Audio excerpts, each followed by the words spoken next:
because he has written it and he understands it fundamentally, and he understands what he wants to get out of every single moment. So it's very easy, and there's no sort of interpretation and reinterpretation going on. You know, the writer of the script is also the director of the piece. You know, so in this particular instance, it just made it easier. And the thing is that we get on so easily and so very well that, you know, being on a set with him is a very pleasurable experience, because, you know, we're friends first, and, you know, filmmaking collaborators second, really. Pearly Soames is a heck of a character, you know.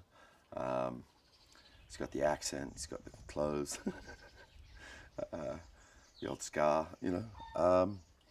I'm really, you know, I probably didn't ever really stand back and think of it from the perspective of, you know, this is a demon walking amongst the humans. I was really probably looking at it from, you know, how outrageous can I make this moment and how can I top that moment I did yesterday with something I'm going to do today.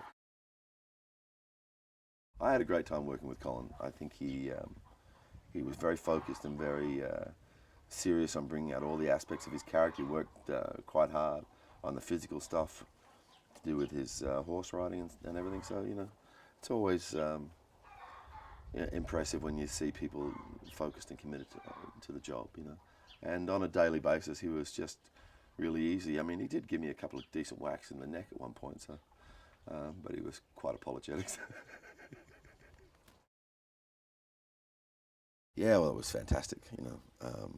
It's always great to be able to actually, you know, shoot in the place for real. I mean, you know, more and more these days we tend to have a certain physical element and then a CGI element. So to actually be out on the street and shooting in real places where we could was great, you know.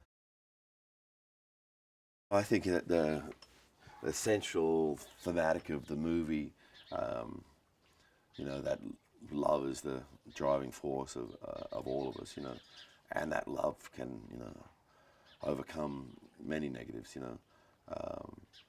You know, I think that's it's a universal theme. It's definitely not the first time it's been in a movie, but you know, it's one of those things that we don't want to stop reminding ourselves about. We want to, you know, look at that and understand that in as many ways as possible, because it is an inspiring thing. It's an inspiring thing for everybody. Well, it's a huge story. It's a huge story, beautifully realized, beautifully directed. It's you know, it's a wonderful ensemble of actors that bring the story to life. And I think, you know, it's such a romantic tale. It's such a wonderfully hopeful tale that I think what people have got to look forward to is being swept off their feet and taken off into the land and the world of this story, and being inspired and being excited, and I think it's really, you know, one of those times where, as the movie's coming to a close, you just hope it's just not going to finish.